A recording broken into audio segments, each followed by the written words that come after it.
Gold जो आज के टाइम का हॉट टॉपिक बना हुआ है, 10 gram gold 1 lakh. Yes, it's happening. Gold prices are soaring and suddenly everyone is curious, क्या ये बबल है या अपॉर्चुनिटी? आज हम यही समझेंगे। अगर आप देखो, पिछले एक साल में गोल्ड ने अराउंड 40% का रिटर्न दिया है, जबकि सेंसेक्स सिर्फ 7% के अराउंड ग्रो किया है। पर अब आप सोचेंगे ये तो होता रहता है, कभी स्टॉक ऊपर कभी गोल्ड ऊपर, ये तो नॉर्मल है। चलो इसी बात को समझने के लिए हम थोड़ा लॉन्ग टर्म व्यू लेते हैं, पिक्चर थोड़ी सी और इंटरेस्टिंग हो जाएगी। लास्ट 10 इयर्स में गोल्ड ने अप्रोक्सीमेटली 170% का रिटर्न दिया है, जबकि वही सेंसेक्स अराउंड 193% से ग्रो किया है। तो आप कहेंगे कि दोनों ने सिमिलर सा रिटर्न दिया है, बट इसमें भी एक पिक है, और वो क्या है? अगर आप देखें, स्टॉक मार्केट जो है वो मोस्टली पोस्ट कोविड इरा में ग्रो हुआ है। अगर आप प्री कोविड इरा देखो, there will be few years जहां पर सेंसेक्स ने नेगेटिव रिटर्न दिए थे या फ्लैट रिटर्न दिए थे। कुछ इयर्स में पॉजिटिव थे, but there were few years जहां पे उन्होंने बहुत कम रिटर्न दिए थे। यही रीजन है कि गोल्ड को सेफ हेवन कहा जाता है। जब मार्केट हिलता है या दुनिया में कुछ भी होता है तो सभी गोल्ड की तरफ भागते हैं। बट क्वेश्चन ये आता है, does gold actually have an intrinsic value? क्या गोल्ड की अपनी कोई कीमत है? सेकेंड नंबर पर, why has gold surged so much? Gold का इतना प्राइस इतना क्यों बढ़ा है? और तीसरा और सबसे इंपॉर्टेंट, कि फ्यूचर क्या है गोल्ड का? एक्सपर्ट क्या सोचते हैं गोल्ड के बारे में? क्या ये ऐसे ही इंक्रीज होता रहेगा या आगे जाकर फ्लैट हो जाएगा या गिरेगा? तो सबसे पहले फर्स्ट क्वेश्चन, क्या गोल्ड की कोई एक्चुअल अपनी वैल्यू है? देखो, गोल्ड बहुत पुरानी चीज है।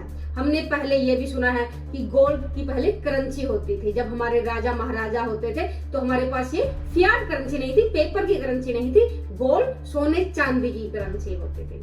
सरप्राइजिंग बात ये है कि गोल्ड की ट्रेडिशनल सेंस में कोई स्ट्रॉन्ग इंट्रिंसिक वैल्यू नहीं होती। कैसे? जैसे आप तेल की बात करें या वीट की बात करें, ये सारी की सारी कमोडिटी या तो कंज्यूम होती है या उनसे कोई एनर्जी बनती है। लेकिन गोल्ड की अगर आप बात करें, उसमें से सिर्फ 10 to 11% गोल्ड ही इंडस्ट्री में यूज होता है। बाकी सब कहाँ? बाकी सबकी या तो ज्वेलरी बनती है या इन्वेस्टमेंट के फॉर्म में स्टोर है। कोई ऐसा उसका यूटिलाइजेशन ज्यादा नहीं है। तो आप बोलोगे भाई, जब ऐसा यूटिलाइज नहीं हो रहा, कोई ज्यादा यूटिलिटी नहीं है, तो इसका वैल्यू आता कहां से है? इसका सबसे पहला वैल्यू आता है रेयरिटी। ये लिमिटेड क्वांटिटी में, ऐसा नहीं है कि आप जितना चाहो उतना गोल्ड निकाल सकते हो या बना सकते हो। दूसरा, ड्यूरेबिलिटी, ना तो ये रस्ट होता, इसको कोरोजन लगता, ना ये खत्म होता। तीसरा, ये यूनिवर्सली एक्सेप्टेड है, कहीं भी जाओ सब इसको एक्सेप्ट कर सकते हैं। चौथा, बहुत इजीली स्टोर किया जा सकता है। आप इसको किसी चीज के साथ कंबाइन करो या तोड़ो, उसमें ऐसा नहीं है कि उसकी वैल्यू कम हो जाएगी, वो हमेशा सेम ही रहता है। तो during economic uncertainty gold is known as safe haven. अब हम दूसरे क्वेश्चन पर आते हैं कि भाई इतना प्राइस क्यों बढ़ रहा है? समझ में आ गया, रेयर है, ये भी पता है कि भाई इसको अच्छे से स्टोर किया जा सकता है, वो सब बातें ठीक है, पर ये इतना क्यों बढ़ रहा है? सबसे पहले जो उसका रीजन है वो है ग्लोबल इकोनॉमिक अनसर्टेनिटी। आजकल क्या हो रहा है, इकोनॉमी में बहुत रिसेशन आ रहा है और स्लो डाउन हो रहा है, तो लोग कहाँ इन्वेस्ट करते हैं? गोल्ड में। Second, inflation. अगर आप दुनिया में देखो, हर जगह बहुत इन्फ्लेशन है। इन्फ्लेशन के कारण क्या आता है? महंगाई होती है, जिसके कारण बाइंग पावर इंपैक्ट होती है। तो अगर आप कुछ और खरीदोगे तो उसमें आपकी बाइंग पावर कम हो जाएगी, बट गोल्ड में नहीं।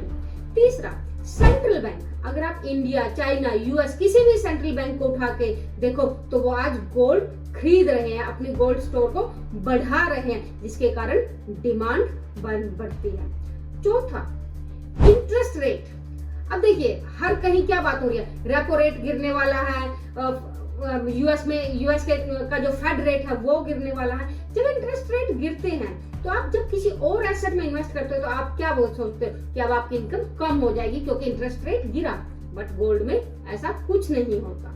Next, investment demand.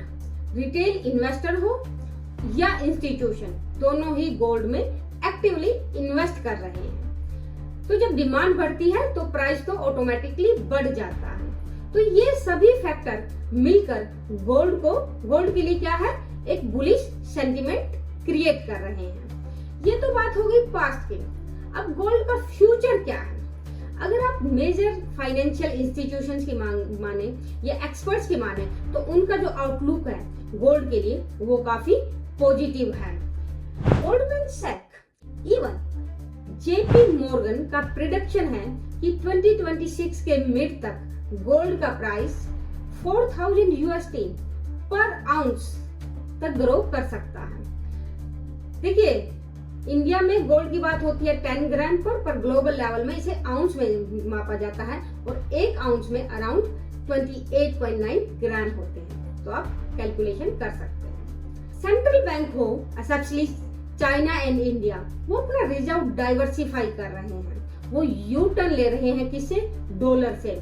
डॉलर पे अपनी डिपेंडेंसी कम कर रहे हैं और गोल्ड को अपने रिजर्व्स में बढ़ा रहे हैं। एक्सपर्ट का कहना है जब तक वर्ल्ड में इकोनॉमिक या पॉलिटिकली स्टेबिलिटी पूरी तरह से वापस नहीं आती, गोल्ड का अपवर्ड ट्रेंड कंटिन्यू करने के चांसेस बहुत स्ट्रॉन्ग है। तो मानिए, गोल्ड केवल ज्वेलरी नहीं है, ये एक टाइम टेस्टेड फाइनेंशियल शील्ड है। अगर आप safe long term investment option देख रहे हो तो गोल्ड एक स्ट्रॉन्ग कंटेंडर है। लेकिन जैसे हम हमेशा कहते हैं, इन्वेस्ट करने से पहले अपना रिसर्च जरूर करें या फाइनेंशियल एडवाइजर से गाइडेंस लें। अगर आपको ये वीडियो इंसाइटफुल लगा हो तो लाइक, शेयर और सब्सक्राइब जरूर करें और हमें कमेंट में बताएं कि क्या आप गोल्ड में इन्वेस्ट कर रहे हो या वेट कर रहे हो। तो stay informed, stay secure and मिलते हैं नेक्स्ट वीडियो में। Thank you very much.